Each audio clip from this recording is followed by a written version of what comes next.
Dear student, सरकारी रोजगार आपको बेरोजगार से रोजगार तक सफ़र पूरा कराने वाला है। जी हाँ, ये सफ़र पूरा होगा साथियों जो आप लोग आरआरबी ग्रुप डी की तैयारी कर रहे हैं उनके लिए 2100 प्रश्नों की श्रृंखला लेकर के आया है। दिए गए व्हाट्सएप नंबर पर आप संपर्क कीजिए। मात्र 21 रुपये में आपको ये PDF प्राप्त करवा दी जाएगी और इसमें साइंस और जीके के प्रश्न उपलब्ध रहेंगे व्याख्यात्मक रूप से और वन लाइनर रूप में। तो साथियों, अगर मेरी मेहनत और कंटेंट अच्छा लगता है तो साथियों बिना सब्सक्राइब किए हुए मत जाइएगा, क्योंकि 15 मिनट की क्लास में ना तो 3 घंटे का समय तो लग ही जाता है साथियों। तो आप लोग सब्सक्राइब करके जाइएगा और ज़्यादा से ज़्यादा शेयर कर दीजिएगा। तो चलिए हम पहले क्वेश्चन से स्टार्ट करते हैं। निम्नलिखित में से किसने सबसे पहले यूरोप को भारत से अवगत कराया था? जी हाँ, वह कौन था जिसने यूरोप को भारत से अवगत करा था कि भारत भी एक देश है? तो इस पहले प्रश्न का आंसर आप लोग साथियों अपने माँ बाप को याद करते हुए, मेहनत करते हुए, उनके सपनों को पूरा करते हुए पहले क्वेश्चन का आंसर आप लोग कमेंट बॉक्स में देंगे और साथ ही साथ आप लोग सब्सक्राइब भी करेंगे। नेक्स्ट क्वेश्चन पे आते हैं। 2 नंबर का प्रश्न है, निम्नलिखित में से कौन सा BC का सही संक्षेप है? मतलब BC का फुल फॉर्म क्या है यह पूछ रहा है। तो इसका सही जवाब आपका हो जाएगा बिफोर क्राइस्ट। जी हाँ, बिफोर क्राइस्ट BC का फुल फॉर्म होता है, बिफोर क्राइस्ट। नेक्स्ट क्वेश्चन पे आते हैं। यह वो प्रश्न है साथियों जो 2018 जो ALP और आपका जो है ग्रुप डी टेक्नीशियन और ग्रुप डी जो साथ में पेपर हुआ था उन्हीं प्रश्नों में से आज ये प्रश्न लाए गए हैं। क्लास इंपॉर्टेंट होने वाली है तो साथियों लाइक और शेयर जम के कर दीजिएगा। विक्रम संवत की शुरुआत कब हुई थी? तो विक्रम संवत की शुरुआत 57 ईसा पूर्व हुई थी। नेक्स्ट क्वेश्चन पे आते हैं। शक संवत की शुरुआत कब हुई थी? जी हाँ, शक संवत की शुरुआत कब हुई थी? सही जवाब जाएगा ऑप्शन ए के साथ में 78 ईसा पूर्व जो है वो शक संवत की शुरुआत हुई थी। नेक्स्ट क्वेश्चन है, चिदम्बरम मंदिर के शिव पर निम्नलिखित में से किसने तमिल भजन लिखा था? तो वो किसने लिखा था? तो वो लिखा था अरिंजय चोला ने। किसने? अरिंजय चोला ने। नेक्स्ट क्वेश्चन पे आते हैं। 6 नंबर का प्रश्न है, तंजावुर का बृहदेश्वर मंदिर जो सबसे बड़ा हिंदू मंदिरों में से एक है उसका निर्माण किसने करवाया था? आपसे डायरेक्ट क्वेश्चन भी पूछ सकता है कि तंजावुर का बृहदेश्वर मंदिर का निर्माण किसने करवाया था? तो साथियों ऐसे तैयार रहना चाहिए। तो इसका सही जवाब जाएगा राजा राज चोला ने। किसने? राजा राज चोला ने तंजावुर का प्रसिद्ध हिंदू बृहदेश्वर मंदिर का निर्माण करवाया था। एक बात साथियों मान के चलिए आप लोग, अगर आप लोग टेक्नीशियन ग्रुप डी और NTPC जितना भी अभी जो एग्ज़ाम हुए जल्दी में इनके अगर आप प्रीवियस ईयर लगा रहे हैं साथियों, आप यकीन मानिए, ये मेरे क्वेश्चन भी प्रीवियस ईयर से लिए गए हैं, लेकिन आप यकीन मानिए कम से कम 70 से 80% एरिया आप वहीं से कवर कर सकते हैं। बाकी 20% में करंट अफेयर और सब कुछ आ जाता है। लेकिन हाँ, अगर आप लोग चाहते हैं सिलेक्शन हो तो आप लोग उनको जो है इन क्वेश्चनों को जो मैं दे रहा हूँ इनका रिवीजन जरूर कीजिएगा। किसने दृढ़ता से सांप्रदायिकता और संस्कार का विरोध किया था तथा संस्कृत के स्थान पर हिंदी को अपनाने पर जोर दिया था? तो वो कौन थे? वो थे रामानंद जी। कौन थे? वो थे रामानंद जी। ऑप्शन डी बिल्कुल सही है। 8 नंबर का प्रश्न है, स्वतंत्रता के बाद जयपुर में आयोजित भारतीय राष्ट्रीय कांग्रेस अधिवेशन के अध्यक्ष कौन थे? इंपॉर्टेंट प्रश्न है। तो उसके अध्यक्ष जो है वो डॉक्टर पट्टाभी सीतारमैया जी थे। जी हाँ, डॉक्टर पट्टाभी सीतारमैया जी थे। नेक्स्ट क्वेश्चन 9 नंबर का प्रश्न है, ब्रह्मसूत्र पर आधारित भाषा टीका वेदांत पारिजात सौरभ को किसने सरल भाषा में लिखा है? इंपॉर्टेंट प्रश्न है। मैं देख रहा था टेक्नीशियन ग्रुप डी और NTPC तीनों में यह पूछा जा चुका प्रश्न है। तो सही जवाब जाएगा ऑप्शन ए के साथ में, वो है निम्बार्क। कौन सा था? वो थे निम्बार्क। नेक्स्ट क्वेश्चन पे आते हैं। 10 नंबर का प्रश्न है, निम्नलिखित में से किस भक्ति संत ने रामानुज के योग्य अद्वैतवाद में विश्वास नहीं था और उन्होंने द्वैतवाद के सिद्धांत पर बल दिया था? वह कौन थे? तो वो थे माधव जी। कौन थे? वो थे माधव। नेक्स्ट क्वेश्चन 11 नंबर का प्रश्न है, यह सभी प्रश्न साथियों 1 से 2 बार रिपीट हुए हैं, उन सभी प्रश्नों को मैं लेकर के आया हूं। ये क्वेश्चन बहुत ज्यादा लोग नहीं पढ़ते हैं और इन्हीं क्वेश्चनों की वजह से सिलेक्शन रुक जाता है। किस भक्ति संत को श्री गौरंग, जी हाँ, श्री गौरंग के रूप में जाना जाता है, जो बंगाल से थे और लोकप्रिय वैष्णव संत तथा समाज सुधारक थे? सही जवाब जाएगा ऑप्शन ए के साथ में, वो थे चैतन्य जी। कौन थे? चैतन्य। नेक्स्ट क्वेश्चन पे आते हैं। 12 नंबर का प्रश्न है, शिक्षा अष्टक की रचना किसने की थी जिसे शास्त्रों का सार भी कहा गया है? तो वो रचना की थी चैतन्य ने। किसने? चैतन्य ने रचना की थी। नेक्स्ट क्वेश्चन 13 नंबर का प्रश्न है, निम्नलिखित में से किस ब्रिटिश अधिनियम ने ब्रिटिश ईस्ट इंडिया कंपनी को व्यापार का विशेषाधिकार पुरस्कार दिया था? Most repeated question, group D, technician, NTPC, RPF, SI, सभी में आ चुका यह प्रश्न है, बहुत ज़्यादा इंपॉर्टेंट है, आगे किसी न किसी शिफ्ट में जरूर फंसेगा ग्रुप डी की। सही जवाब जाएगा ऑप्शन सी के साथ में चार्टर एक्ट 1793। ध्यान रखिएगा, चार्टर एक्ट 1793 के तहत। नेक्स्ट क्वेश्चन पे आते हैं। 14 नंबर का प्रश्न है, निम्नलिखित चोल शासक में से किसने नरतातमलाई पद्दू कोट्टुई से सोलेश्वर मंदिर का निर्माण करवाया था? जी हाँ, नर्तता मलाई पदुकोट्टाई के शोलेश्वर मंदिर का निर्माण किसने करवाया? तो वो थे विजयालय चोल। कौन थे? विजयालय चोल, ऑप्शन ए बिल्कुल सही है।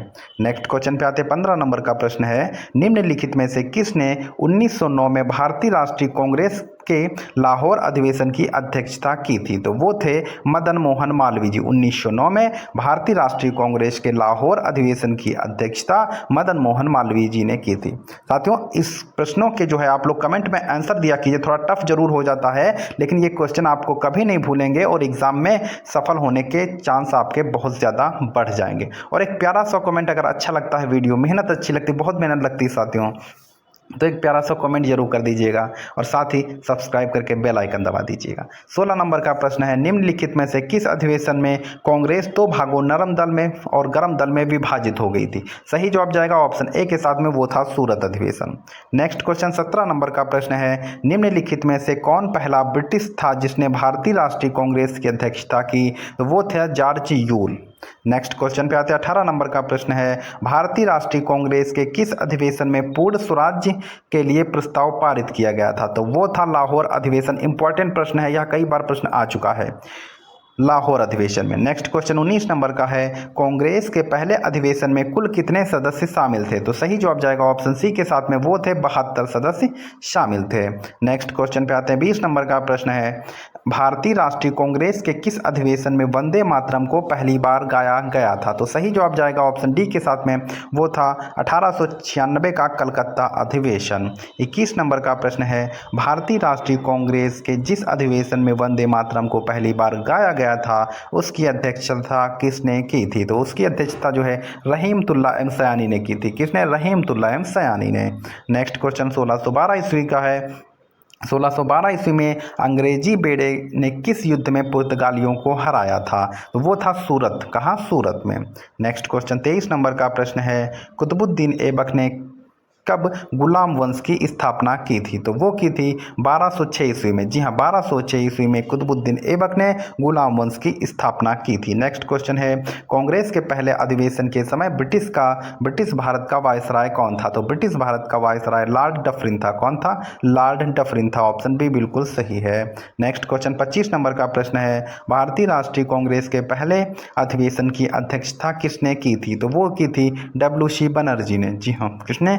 डब्ल्यू.सी. बनर्जी ने। साथियों, यह पीडीएफ बहुत ज़्यादा इंपॉर्टेंट मील का पत्थर साबित होगी। यह पीडीएफ कम से कम 10 से 12 नंबर आपके 100% कवर करा के जाएगी।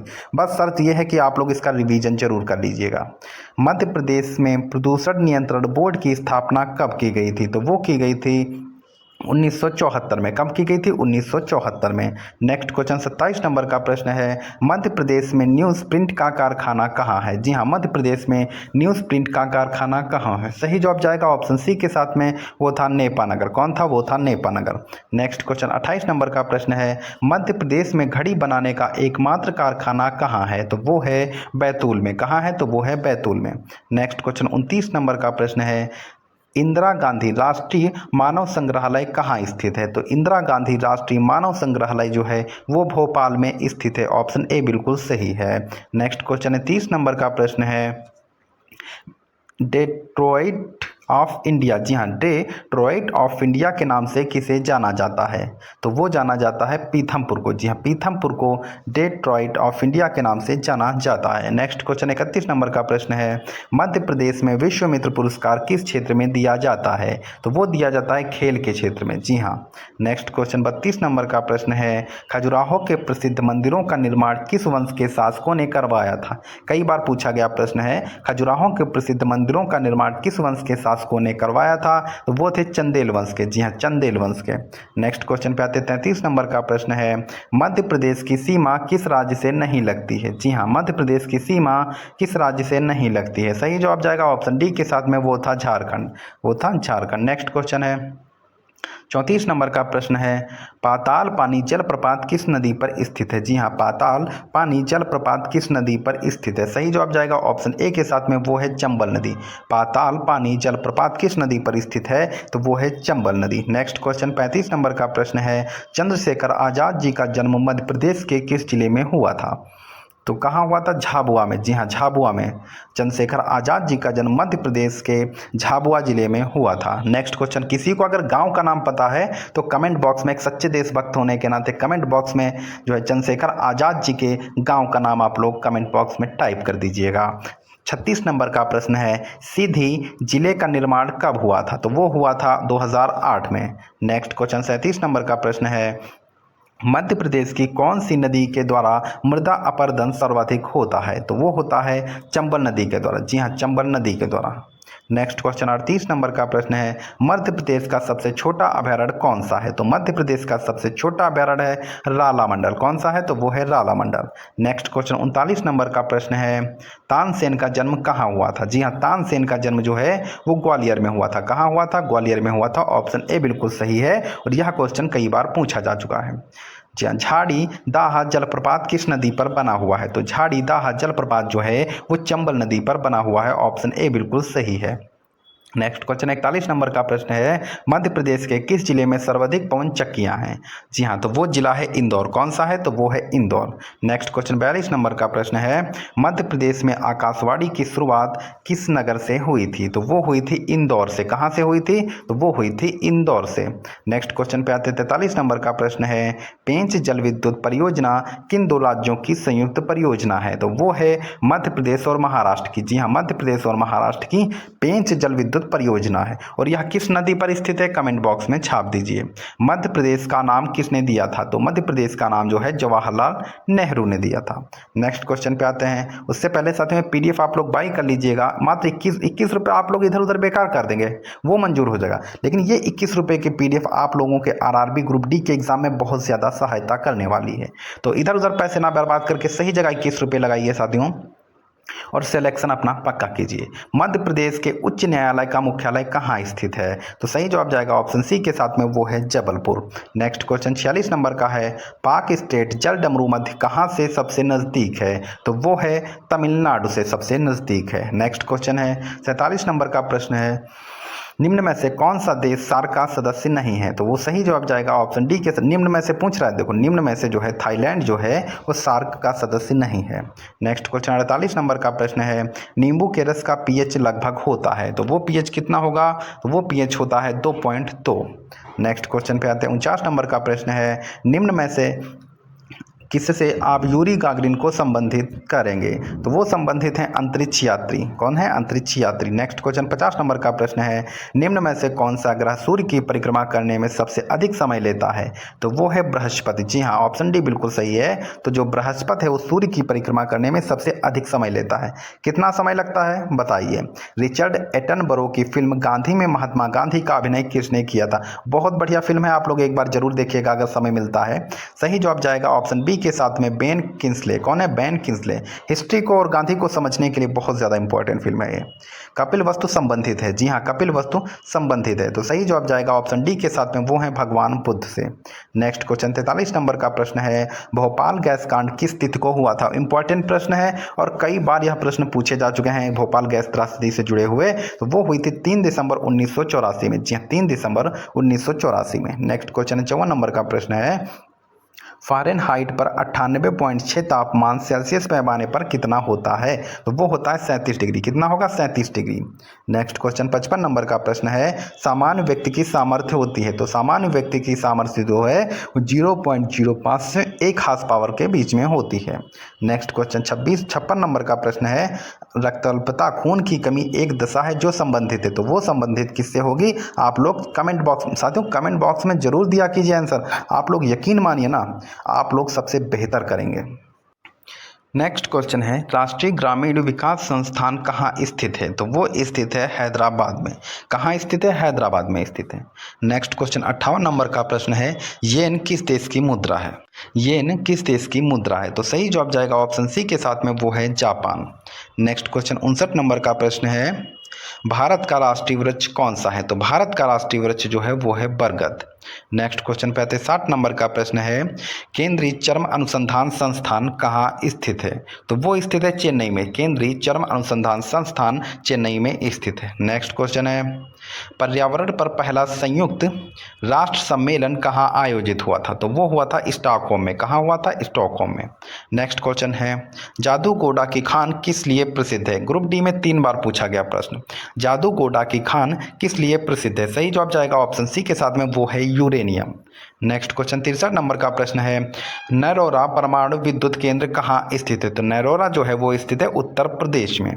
नेक्स्ट क्वेश्चन पे आते हैं 64 नंबर का प्रश्न है नासा का जूनो मिशन किस ग्रह के लिए है? जी हाँ, नासा का जूनो मिशन जो है वो है बृहस्पति ग्रह के लिए। नेक्स्ट क्वेश्चन पे आते हैं 65 नंबर का प्रश्न है निम्नलिखित में से किसको पर्ल सिटी कहा जाता है? तो किसको कहा जाएगा? तो हैदराबाद को पर्ल सिटी के नाम से जाना जाता है।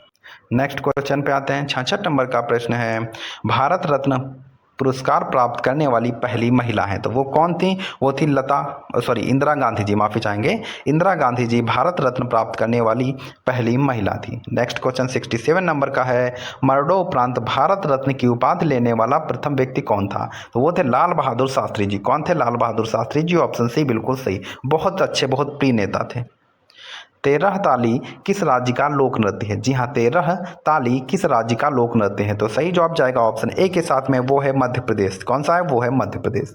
नेक्स्ट क्वेश्चन पे आते हैं 69 नंबर का प्रश्न है केंद्रीय औषधि अनुसंधान संस्थान कहाँ अवस्थित है? जी हाँ, केंद्रीय औषधि अनुसंधान संस्थान जो है वो लखनऊ में स्थित है। ऑप्शन ए बिल्कुल सही हो जाएगा। इस बार के टेक्नीशियन में भी पूछा गया यह प्रश्न है। नेक्स्ट क्वेश्चन 70 नंबर का है निम्नलिखित में से कौन सी भारत में मीठे पानी की झील नहीं है? आपको बताना है कि नहीं है। तो सही जवाब जाएगा ऑप्शन डी के साथ में, वो है सांभर। कौन सी? सांभर झील नहीं है। नेक्स्ट क्वेश्चन है भारत की प्रथम महिला आईपीएस कौन थी? तो भारत की प्रथम महिला आईपीएस किरण बेदी जी थी। नेक्स्ट क्वेश्चन 72 नंबर का प्रश्न है भारत का सबसे लंबा बांध कौन सा है? तो भारत का सबसे लंबा बांध है हीराकुंड बांध। साथियों, जितना ज़्यादा रिवीजन करेंगे, बार बार क्वेश्चनों को रिवीजन करेंगे, उतना ज़्यादा सेलेक्ट होने के चांस हैं। संविधान के किस अनुच्छेद में एक व्यक्ति एक वोट का प्रावधान है? तो सही जवाब जाएगा ऑप्शन सी के साथ में, वो है अनुच्छेद 326।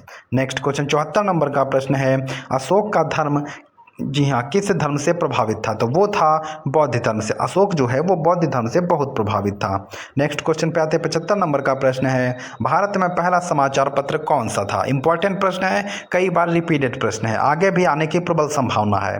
भारत में पहला समाचार पत्र कौन सा था? सही जवाब जाएगा ऑप्शन बी के साथ में, वो था बंगाल गजट। नेक्स्ट क्वेश्चन 76 नंबर का प्रश्न है भारत में सर्वप्रथम जनगणना कब हुई थी? तो सर्वप्रथम जनगणना 1872 में हुई थी, लॉर्ड मेयो की अध्यक्षता में। नेक्स्ट क्वेश्चन है गदर पार्टी की स्थापना कब हुई थी? तो लाला हरदयाल की जो है अध्यक्षता में गदर पार्टी की स्थापना जो है वो अमेरिका में हुई थी। कहाँ हुई थी? अमेरिका में हुई थी। नेक्स्ट क्वेश्चन पे आते हैं 78 नंबर का प्रश्न है भारत में चिपको आंदोलन किससे संबंधित है? तो भारत में चिपको आंदोलन जो है वो पर्यावरण संरक्षण से संबंधित है। नेक्स्ट क्वेश्चन 79 नंबर का प्रश्न है नेत्र रोग का चिकित्सक कहलाता है? तो वो क्या कहलाता है ये आपको बताना है। वो कहलाता है ऑप्थेल्मोलॉजिस्ट। क्या कहलाएगा? ऑप्थेल्मोलॉजिस्ट जो है नेत्र रोग विशेषज्ञ कहलाता है। नेक्स्ट क्वेश्चन 80 नंबर का है सबरी नारायण मेला निम्नलिखित में से किस राज्य में आयोजित किया जाता है? तो वो किया जाता है छत्तीसगढ़ में। कहाँ किया जाता है? छत्तीसगढ़ में। है ना, 40 में 40 होना ही चाहिए। आप समझ रहे? तो मेहनत करते रहिए, रिवीजन करते रहिए। पहले क्वेश्चन से स्टार्ट करते हैं। पहला क्वेश्चन है कोशिका विभाजन का मुख्य उद्देश्य क्या है? जी हाँ, कोशिका विभाजन का मुख्य उद्देश्य क्या है? तो कोशिका विभाजन का मुख्य उद्देश्य होता है नई कोशिकाओं का निर्माण करना। ऑप्शन बी बिल्कुल सही है। नेक्स्ट क्वेश्चन पे आते हैं 102 नंबर का प्रश्न है कोशिका विभाजन की प्रक्रिया को क्या कहते हैं? जी हाँ, कोशिका विभाजन की प्रक्रिया को माइटोसिस और मियोसिस कहते हैं। जी हाँ, ऑप्शन सी बिल्कुल सही हो जाएगा। नेक्स्ट क्वेश्चन पे आते हैं। 103 नंबर का प्रश्न है, माइटोसिस किस प्रकार की कोशिकाओं में होता है? जी हाँ, माइटोसिस किस प्रकार की कोशिकाओं में होता है? तो सही जवाब जाएगा ऑप्शन बी के साथ में, वो है शारीरिक कोशिकाएं। जी हाँ, शारीरिक कोशिकाएं। नेक्स्ट क्वेश्चन 104 नंबर का प्रश्न है, मियोसिस का उद्देश्य क्या है? जी हाँ, मियोसिस का उद्देश्य क्या है? सही जवाब जाएगा ऑप्शन बी के साथ में, वो है प्रजनन कोशिकाओं का निर्माण करना। नेक्स्ट क्वेश्चन 105, कोशिका विभाजन में नाभिक की क्या भूमिका होती है? तो कोशिका विभाजन में नाभिक की भूमिका डीएनए की प्रतिकृति बनाना होता है। नेक्स्ट क्वेश्चन है, निम्नलिखित में से कौन सा अवयव जंतु कोशिकाओं में पाया जाता है लेकिन पौधों की कोशिकाओं में नहीं पाया जाता है? तो वो है सेंट्रियोल। क्या है? तो सेंट्रियोल सही जवाब है। नेक्स्ट क्वेश्चन है, निम्नलिखित में से कौन सा अवयव पौधों की कोशिकाओं में पाया जाता है लेकिन जंतु कोशिकाओं में नहीं पाया जाता है? तो वो है क्लोरोप्लास्ट। जी हाँ, क्लोरोप्लास्ट जो है यह पौधों की कोशिकाओं में पाया जाता है लेकिन जंतुओं की कोशिकाओं में नहीं पाया जाता है। नेक्स्ट क्वेश्चन, इंपॉर्टेंट प्रश्न, कोशिका में ऊर्जा का मुख्य स्रोत क्या है? जी हाँ, कोशिका में ऊर्जा का मुख्य स्रोत क्या है? ग्लूकोज, एटीपी, प्रोटीन या फिर लिपिड? इस क्वेश्चन का आंसर आप लोग अपने माँ बाप का आशीर्वाद लेते हुए, याद करते हुए साथियों, इस क्वेश्चन का आंसर कमेंट बॉक्स में छाप दीजिएगा। नेक्स्ट क्वेश्चन पे आते हैं, कोशिका का नियंत्रण कक्ष कौन सा अवयव है? तो कोशिका का नियंत्रण कक्ष जो है वो है नाभिक। नेक्स्ट क्वेश्चन पे आते हैं, कोशिका में प्रोटीन संश्लेषण कहाँ होता है? तो कोशिका में जो प्रोटीन संश्लेषण है वो राइबोसोम में होता है। ऑप्शन बी बिल्कुल सही हो जाएगा। नेक्स्ट क्वेश्चन पे आते हैं, 101 नंबर का प्रश्न है, सॉरी हाँ, कोशिका में अपशिष्ट पदार्थों को हटाने का कार्य कौन करता है? जी हाँ, कोशिका में अपशिष्ट पदार्थों को हटाने का कार्य लाइसोसोम का होता है। जी हाँ, लाइसोसोम। ये जो अपशिष्ट पदार्थ उनको अंदर नहीं आने देता है। पौधों की कोशिकाओं में रसधानी का आकार कैसा होता है? तो जो पौधे हैं उनकी कोशिकाओं में रसधानी का आकार बड़ा और एक ही होता है। नेक्स्ट क्वेश्चन है, जंतु कोशिकाओं में रसधानी का आकार कैसा होता है? वही जवाब है, छोटा और कई। उसमें छोटा और कई होता है। कोशिका का कौन सा अवयव प्रकाश संश्लेषण के लिए जिम्मेदार है? तो कोशिका का कौन सा अवयव है जो प्रकाश संश्लेषण के लिए जिम्मेदार है? तो इसका सही जवाब जाएगा ऑप्शन बी के साथ में, वो है क्लोरोप्लास्ट। इन क्वेश्चनों के आंसर भी आप टाइप किया कीजिए जिससे क्वेश्चन भूलते नहीं हैं और एग्जाम में सफल होने के चांस बढ़ जाते हैं। आपको ना यकीन हो तो आप लोग करके देखिएगा कुछ वीडियो में, फिर उसका रिवीजन कर लीजिएगा। आपको खटाखट पता चल जाएगा कि बिल्कुल प्रश्न वो सब रट गए आपको। निम्नलिखित में से कौन सा अवयव कोशिका विभाजन में सहायता करता है? तो वो करता है सेंट्रियोल। ऑप्शन ए बिल्कुल सही है। नेक्स्ट क्वेश्चन 116 नंबर का प्रश्न है, कोशिका में डीएनए कहाँ संग्रहित होता है? तो कोशिका में डीएनए जो है वो नाभिक में संग्रहित होता है। ऑप्शन बी बिल्कुल सही है। नेक्स्ट क्वेश्चन, कोशिका में लिपिड संश्लेषण कहाँ होता है? तो कोशिका में लिपिड संश्लेषण जो है वो स्मूथ ईआर में होता है। कहाँ होता है? स्मूथ ईआर में होता है। नेक्स्ट क्वेश्चन है, कोशिका में गोल्जी बॉडी का कार्य क्या है? जी हाँ, कोशिका में गोल्जी बॉडी का कार्य जो है वो है पदार्थों का पैकेजिंग और स्त्राव करना। नेक्स्ट क्वेश्चन है, कोशिका में क्रोमेटिन का क्या कार्य है? जी हाँ, कोशिका में क्रोमेटिन का क्या कार्य है? तो सही जवाब जाएगा ऑप्शन बी के साथ में, वो है आनुवांशिक जानकारी का संग्रहण करना। नेक्स्ट क्वेश्चन पे आते हैं, 120 नंबर का प्रश्न है, कोशिका में न्यूक्लियस का कार्य क्या होता है? जी हाँ, तो सही जवाब जाएगा राइबोसोम का निर्माण होता है। ऑप्शन ए बिल्कुल सही है। नेक्स्ट क्वेश्चन पे आते हैं, कोशिका में माइटोकॉन्ड्रिया की संख्या कितनी होती है? इंपॉर्टेंट प्रश्न है। कोशिका में माइटोकॉन्ड्रिया की संख्या कितनी होती है? एक या एक से अधिक? ऑप्शन बी बिल्कुल सही हो जाएगा। नेक्स्ट क्वेश्चन पे आते हैं, 122 नंबर का प्रश्न है, कोशिका में राइबोसोम की संख्या कितनी हो सकती है? तो वो होती है कई, मतलब एक नहीं होती, कई होती हैं। कोशिका में राइबोसोम की संख्या कितनी होती है? कई होती हैं। अनगिनत नहीं कह सकते लेकिन हाँ ज़्यादा होती हैं। कोशिका में लाइसोसोम की उपस्थिति में क्या होगा?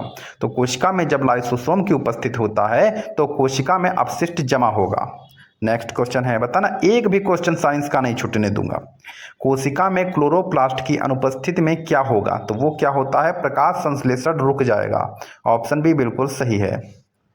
नेक्स्ट क्वेश्चन 125 नंबर का है, कोशिका में सेंट्रियोल की अनुपस्थिति में क्या होगा? तो क्या होगा? कोशिका विभाजन प्रभावित होगा। ऑप्शन ए बिल्कुल सही है। ये पीडीएफ मील का पत्थर साबित होने वाली है और ये अभी जो है ऑफर में 21 रुपये में मिल रही, आगे ये जो है 49 रुपये में कर दी जाएगी। तो आप लोग जल्दी से जल्दी इसको खरीद लीजिए और अपनी पढ़ाई को और भी धार दीजिए। कोशिका में गाल्जी बॉडी की अनुपस्थिति में क्या होगा? तो क्या होगा? पदार्थों का स्त्राव रुक जाएगा। नेक्स्ट क्वेश्चन है, कोशिका में राजधानी का कार्य नहीं है, इसमें से क्या कार्य नहीं? तो राजधानी जो है वो ऊर्जा का उत्पादन नहीं करता है, बल्कि राजधानी भंडारण भी है, कोशिका का संतुलन भी है और अपशिष्ट जो है संग्रहण भी राजधानी करता है। नेक्स्ट क्वेश्चन है, कोशिका में माइटोकॉन्ड्रिया का आकार कैसा होता है? तो कोशिका में माइटोकॉन्ड्रिया का आकार गोल या अंडाकार होता है। नेक्स्ट क्वेश्चन है, कोशिका में क्लोरोप्लास्ट का आकार कैसा होता है? तो कोशिका में क्लोरोप्लास्ट का आकार जो है वो गोल और अंडाकार होता है। नेक्स्ट क्वेश्चन है, कोशिका में राइबोसोम का कार्य क्या नहीं है? तो वो है ऊर्जा का उत्पादन करना कार्य नहीं है। नेक्स्ट क्वेश्चन है, कोशिका में न्यूक्लियोलस की उपस्थिति का क्या होगा? तो वो क्या होगा? राइबोसोम का निर्माण रुक जाएगा। नेक्स्ट क्वेश्चन पे आते हैं, कोशिका में क्रोमेटिन किससे बना होता है? तो वो बना होता है डीएनए और प्रोटीन से बना होता है। ऑप्शन ए बिल्कुल सही है। नेक्स्ट क्वेश्चन है, कोशिका में डीएनए का कार्य क्या है? तो कोशिका में डीएनए का कार्य है आनुवांशिक जानकारी का संग्रहण करना, यह डीएनए का कार्य है। नेक्स्ट क्वेश्चन है, कोशिका में माइटोसिस का परिणाम क्या होता है? तो कोशिका में माइटोसिस का परिणाम है दो समान कोशिकाएं। क्या है? दो समान कोशिकाएं। नेक्स्ट क्वेश्चन पे आते हैं, कोशिका में मियोसिस का परिणाम क्या होता है? साथ ही ये पीडीएफ लेकर के क्लास के बाद आप 2 बार रिवीजन कर लीजिएगा। आप यकीन मानिए मेरा, आपका कोई भी क्वेश्चन जो है ग्रुप डी से नहीं छूटेगा। कोशिका में मियोसिस का परिणाम क्या होता है? तो वो होता है 4 असमान कोशिकाएं। जी हाँ, मियोसिस है 4 असमान कोशिकाएं। नेक्स्ट क्वेश्चन है, कोशिका में प्रोटीन संश्लेषण के लिए कौन सा अवयव आवश्यक है? तो वो है राइबोसोम। कौन सा है? तो वो है राइबोसोम। नेक्स्ट क्वेश्चन है, कोशिका में ऊर्जा उत्पादन के लिए कौन सा अवयव आवश्यक है? तो वो है माइटोकॉन्ड्रिया। कौन सा है? तो वो है माइटोकॉन्ड्रिया। नेक्स्ट क्वेश्चन है, कोशिका में पदार्थों का पैकेजिंग और स्त्राव किसके द्वारा होता है? तो वो होता है गाल्जी बॉडी के द्वारा। किसके? गाल्जी बॉडी के द्वारा। नेक्स्ट क्वेश्चन है, एक कोशिका में अपशिष्ट पदार्थों का पाचन किसके द्वारा होता है? तो वो होता है लाइसोसोम के द्वारा। किसके? लाइसोसोम के द्वारा। ऑप्शन डी बिल्कुल सही है। नेक्स्ट क्वेश्चन पे आते हैं, कोशिका में सेंट्रियोल की अनुपस्थिति किसमें होती है? तो कोशिका में सेंट्रियोल की जो है अनुपस्थिति वह पौधों की कोशिकाओं में होती है, जंतुओं की कोशिकाओं में नहीं। कोशिका में रसधानी का कार्य क्या है? तो वो है कोशिका को कठोरता प्रदान करना। जैसे आप पेड़ नहीं देखते हैं, उसके आसपास वो कठोर वाला जो होता है हिस्सा, उसी की बात कर रहा है यहाँ पे। कोशिका में क्रोमेटिन का रूप कोशिका विभाजन के दौरान क्या बन जाता है? तो वो बन जाता है गुणसूत्र। ऑप्शन ए बिल्कुल सही है। नेक्स्ट क्वेश्चन है, कोशिका में न्यूक्लियर झिल्ली का कार्य क्या है? तो कोशिका में न्यूक्लियर झिल्ली का कार्य है नाभिक को संरक्षण देना। नेक्स्ट क्वेश्चन है, कोशिका में विसरण का उदाहरण क्या है? तो कोशिका में विसरण का उदाहरण है ऑक्सीजन का कोशिका में प्रवेश, यह कोशिका में विसरण का उदाहरण है। और परासरण का क्या उदाहरण होगा? तो कोशिका में परासरण का उदाहरण है ऑक्सीजन का परिवहन। जी हाँ, क्या है? ऑक्सीजन का परिवहन। नेक्स्ट क्वेश्चन है, कोशिका में विसरण का क्या उदाहरण है? तो कोशिका में विसरण का है ऑक्सीजन का कोशिका में प्रवेश। जी हाँ, ऑक्सीजन का कोशिका में प्रवेश। नेक्स्ट क्वेश्चन 147 नंबर का प्रश्न है, कोशिका में प्रोटीन संश्लेषण के लिए कौन सा अणु आवश्यक है? तो वो है आरएनए। कौन सा अणु आवश्यक है? तो वो है आरएनए। नेक्स्ट क्वेश्चन पे आते हैं, कोशिका में माइटोकॉन्ड्रिया की अनुपस्थिति में क्या होगा? तो कोशिका में माइटोकॉन्ड्रिया की जब अनुपस्थित होती है तो ऊर्जा का उत्पादन रुक जाएगा। जी हाँ, कोशिका में ऊर्जा का उत्पादन कब रुकेगा? जब माइटोकॉन्ड्रिया की अनुपस्थित होगी। नेक्स्ट क्वेश्चन है, कोशिका में गाल्जी बॉडी की संख्या कितनी हो सकती है? तो कोशिका में गाल्जी बॉडी की जो संख्या है वो 1 या 1 से अधिक भी हो सकती है। जी हाँ, कोशिका में गाल्जी बॉडी की संख्या जो है वो या तो 1 होगी या 1 से अधिक भी हो सकती है। नेक्स्ट क्वेश्चन है, कोशिका में राइबोसोम का निर्माण कहाँ होता है? तो कोशिका में राइबोसोम का निर्माण जो है वो न्यूक्लियोलस में होता है। कहाँ होता है? न्यूक्लियोलस में होता है। ऑप्शन बी बिल्कुल सही है। मेहनत और कंटेंट अगर अच्छा लगता है तो बिना सब्सक्राइब किए हुए मत जाइएगा और चैनल को सब्सक्राइब करने के साथ बेल आइकन को दबा दीजिएगा। वीडियो को लाइक और शेयर जरूर कर दीजिएगा। और साथ में यह पीडीएफ आप 21 रुपये में मिल रही है, अभी आप ले लीजिए, नहीं तो ये 49 रुपये में कर दी जाएगी। और अपना प्यार यूं ही बनाए रखें। और एक बात ध्यान रखिएगा साथियों, बार बार रिवीजन करेंगे ना, सिलेक्शन के चांस तभी ज़्यादा होंगे आपके। अगर आप एक बार पढ़ के छोड़ दे रहे हैं, रिवीजन नहीं कर रहे हैं, तो सिलेक्शन होने के चांस भी घट जाते हैं। ध्यान रखिएगा। तो आप लोग अपना प्यार यूं ही बनाए रखें, सब्सक्राइब करवाइए, लोगों से शेयर कीजिए। धन्यवाद। जय हिंद।